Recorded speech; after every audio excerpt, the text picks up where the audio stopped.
그리고 이제 3번 문제 같은 경우는 조금 난이도가 있었던 문제일 수 있습니다. 왜냐면 회귀 모형에서의 이제 조금 회귀 모형이 아니라 거기서 좀 디테일하게 들어간 오차의 등분산성이랑 다중공선성에 대해서 약간 어떻게 보면은 이 공통점들을 좀 찾기가 힘든 두 컨셉을 같이 문제로 냈기 때문에 이걸 어떻게 전개를 해야 되지라는 부분으로 고민을 많이 하셨을 수도 있을 것 같습니다. 그래서 그런 고민 구성에 대한 고민 문제로 조금 난이도는 높다라고 저는 생각을 했고요. 근데 이게 또 이렇게 하나씩 따져보다 보면은 두 개가 결과적으로는 회귀 모형에 대해서 신뢰성을 높이기 위해 필수적으로 챙겨야 되는 이제 개념이다. 라는 게 공통점만 조금 가지고 왔으면은 오히려 접근이 조금 쉬울 수 있었던 문제일 수도 있긴 합니다. 그래서 문제 1단락에서는 이 두 개의 공통점을 최대한 끄집어서 기재를 해주시면, 아, 이 분이 전체적으로 어떻게 컨셉을 가지고 갈 건지를 알 수 있는 하나의 이제 바로미터로서 보일 수 있는 부분이기 때문에 1교시에 있어서, 그러니까 1단락을 구성할 때는 조금 공통적인 요소를 생각을 해보시는 것도 이제 추천을 드립니다. 그래서 오차의 등분산성과 다중공선성 같은 경우에는 회귀 모형의 정확성이랑 이제 해석력을 높이기 위해서 아까도 말씀드렸지만 개념적으로 필수적으로 따져봐야 하는 요소들이긴 합니다. 그래서 회귀 모형이 무엇인지에 대해서 간략하게 먼저 얘기를 드리자면 종속 변수와 독립 변수 간의 이제 관계를 설명하는 통계 모델로서 저희가 많이 사용을 하고 최근 AI에 있어서는 이제 회귀 모형이 그러니까 기본적인 아주 통계 모형으로서 사용이 되고 있죠. 그래서 이런 회귀식도 당연히 아시는 범주 한에서는 이렇게 써주시는 것도 좋고요. 이런 회귀 모형의 저거학성과 해석력을 높이기 위해서는 오차의 등분상성은 이제 유지가 필요한 부분이고, 다중공서성은 이제 해결을 해서 없애야 되는 부분으로 접근할 수 있습니다. 그래서 오차의 등분산성이 뭐냐 하면은 오차 분산 자체가 모든 독립변수 값에서 일정한 성질을 가지는 이제 개념이고 다중 공성성은 이제 독립변수 자체들, 그러니까 여러 가지 독립변수가 있을 때 이 독립변수 간의 상관관계가 너무 높다 보니 회귀계수 추정의 자체가 신뢰성이 저하가 되는 이슈를 발생하는 개념입니다. 그래서 이 두 가지 컨셉을 잘 잡고 간다면 이 두 가지에 대해서를 우리가 중요도는 예측력이 향상돼서 실무 적용 가능성이 이제 증가된다라는 내용까지 공통점으로 끄집어낼 수 있습니다. 그래서 1단락 자체를 이제 공통적인 요소로 가져갔다면 이제 문제에서 나왔던 회귀 모형의 이제 오차의 등분산성에 대한 설명을 2단락으로 나가고 조금 이제 먼저 구성을 먼저 보여드린다면 3단락에서는 이제 다중 공선성에 대한 개념 및 상세 설명으로 들어가고 그다음에 마지막은 그렇다면 그 외에 신뢰성 있는 외 회귀 모형을 구축하기 위한 전략이 무엇인가로서 이제 마무리를 지을 수 있습니다.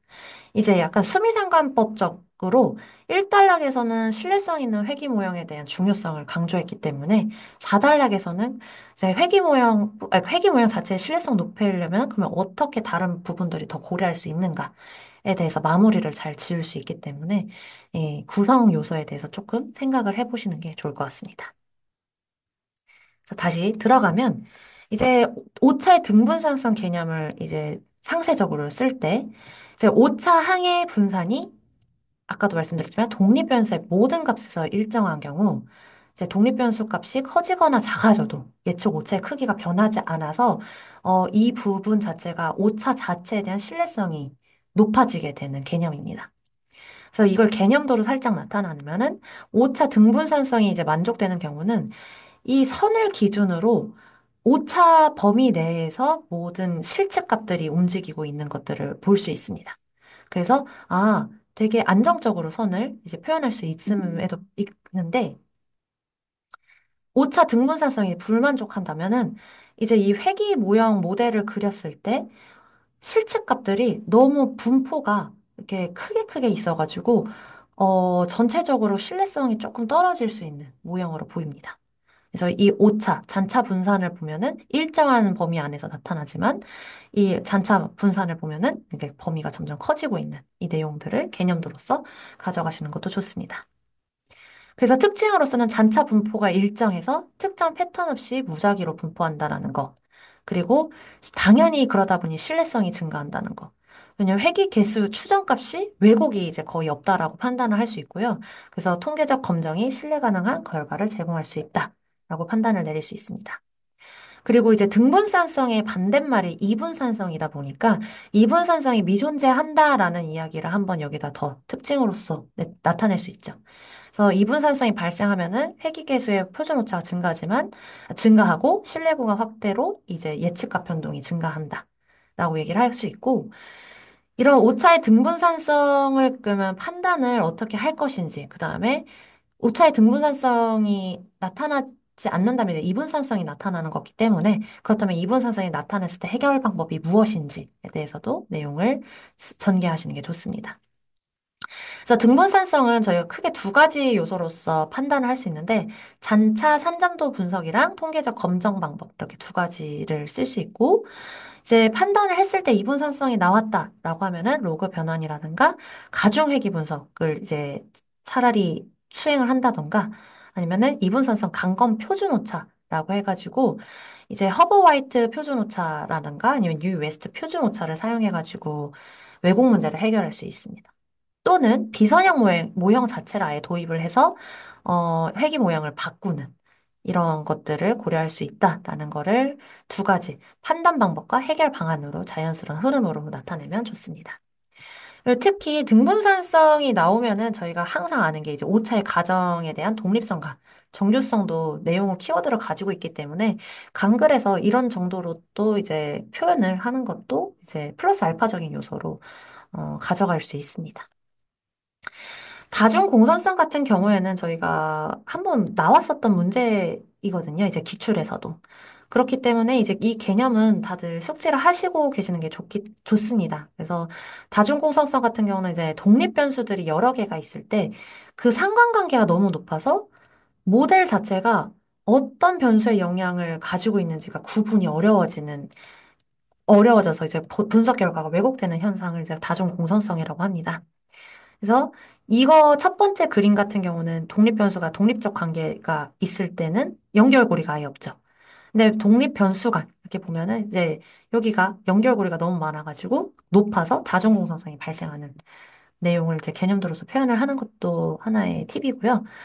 이렇다 보면 이제 특징으로는 회귀계수가 불안정하고 독립 변수의 설명력이 당연히 중복돼서 해가지고 어디가 어떤 부분으로 나타나는지를 잘 모를 수 있다.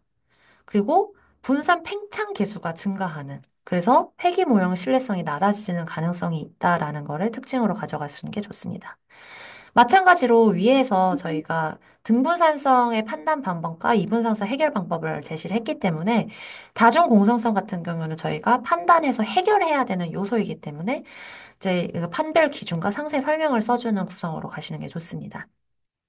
그래서 다중 공정성 판단 방법으로는 VIF, 분산 팽창 계수가 이제 10 이상이면 다중 공정성을 저희가 흔히 보기 때문에 이 수식을 하나 챙겨가시는 게 좋고, 상관계수나 조건수로서 따져보는 방법도 있기 때문에, 이 수식들도 한 번 정도는 외워서 가져가시는 거를 추천드립니다.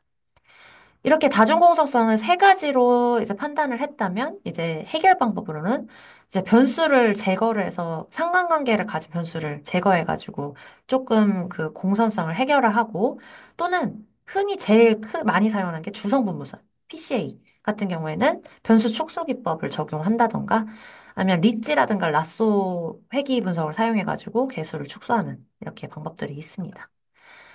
첫 번째 말씀드렸듯이 이렇게 저희가 회귀 모양에 대한 신뢰성을 높이기 위한 다른 고려 사항들을 이제 마지막 단락으로 딱 마무리 장식을 하면은 이 전체적인 문제에 대한 구성이 조금 깔끔하게 떨어지기 때문에 다른 신뢰성 높은 이제 방법들이 있는 내용들을 여기에 추가적으로 아시는 부분에 있어서 더 추가적으로 내용을 놓으신다면은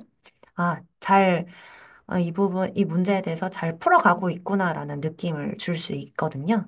그래서 이런 내용들로 추가적인 플러스 알파적인 요소로 가져가는 게 좋으실 것 같습니다.